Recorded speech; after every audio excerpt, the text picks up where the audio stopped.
Hello guys, അസ്സലാമു അലൈക്കും. Welcome to our channel. ഇന്ന് നമുക്കൊരു സമൂസയുടെ റെസിപ്പി നോക്കാം. ഞാൻ ഇവിടെ കുറച്ച് സവാള എടുത്തിട്ടുണ്ട്, പിന്നെ കുറച്ച് ക്യാബേജാണ് എടുത്തിട്ടുള്ളത്. ഇതുവരെ സ്കൂളിൽ കൊണ്ടുപോകാൻ വേണ്ടിയിട്ട് സോയാബീൻ പൊരിച്ചിരുന്നു. അതിൽ കുറച്ച് ബാക്കിയുണ്ട്, അതും കുറച്ച് ബീഫിൻ്റെ ഉണ്ട്, അതുമാണ് എടുത്തിട്ടുള്ളത്. പിന്നെ നമ്മൾ കട്ട്ലേറ്റിന് ഉണ്ടാക്കിയ മസാലയാണ് ബാക്കിയുള്ളത്. ഈ 4 ഐറ്റം കൊണ്ടാണ് നമ്മളിന്ന് സമൂസക്കിലെ മസാല റെഡിയാക്കുന്നത്. ആദ്യം നമുക്ക് സോയാബീനും ബീഫും ഒന്ന് മിക്സിയുടെ ജാറിലിട്ടൊന്ന് കറക്കിയെടുക്കുക. എന്നിട്ട് ഒരു ചട്ടി വെച്ച് അതിലേക്ക് എണ്ണ ഒഴിച്ച് ഉള്ളിയിട്ട് നല്ലതുപോലെ ഒന്ന് വാട്ടിയെടുക്കാം. ഇതിലേക്ക് ആവശ്യത്തിലുള്ള ഉപ്പ് നമുക്ക് ചേർത്ത് കൊടുക്കാം. പിന്നെ നമ്മൾ ഇഞ്ചി വെളുത്തുള്ളി പേസ്റ്റാണ് ഇതിലേക്ക് ആഡ് ചെയ്ത് കൊടുക്കേണ്ടത്. അത് ഇട്ട് നല്ലതുപോലെ ഒന്ന് മിക്സാക്കി കൊടുക്കാം.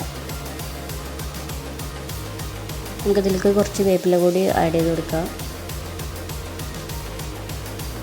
നമ്മളിതിലേക്ക് ക്യാബേജാണ് ഇട്ട് കൊടുക്കുന്നത്. ക്യാബേജ് മുഴുവനായിട്ടിട്ട് നല്ലതുപോലെ അത് മിക്സാക്കി എടുക്കണം. ക്യാബേജ് അധികം വേവൊന്നും വേണ്ട. ഒന്ന് ചൂട് തട്ടിയതിന് ശേഷം നമുക്ക് കുറച്ച് മഞ്ഞൾപ്പൊടി, മുളക് പൊടി, പിന്നെ മല്ലിപ്പൊടി ഒക്കെ ഇട്ടിട്ട് നല്ലതുപോലെ ഒന്ന് മിക്സാക്കി എടുക്കുക. അതിന് ശേഷം ചിക്കൻ മസാല ഇട്ടിട്ട് ഒന്നും കൂടെ ഒന്ന് മിക്സാക്കി കൊടുക്കുക. പിന്നെ നമുക്ക് സുർക്കയാണ് ഇതിലേക്ക് ആവശ്യമായിട്ടുള്ളത്, അത് ആഡ് ചെയ്ത് കൊടുക്കുക. നമുക്ക് സോയാബീൻ ക്രഷ് ചെയ്തത് നമുക്കിതിലേക്ക് ഇട്ട് കൊടുക്കുക.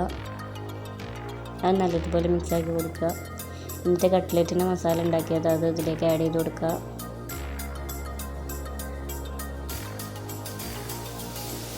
നമുക്ക് കുറച്ച് വെള്ളം ചേർത്തൊന്ന് മിക്സാക്കി എടുക്കാം.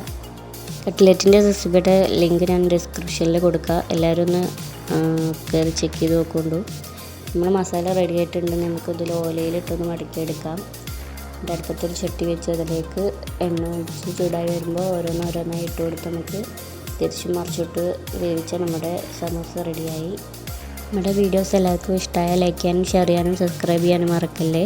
മറ്റൊരു വീഡിയോയുമായി കാണുന്നവരെ ബൈ ബൈ.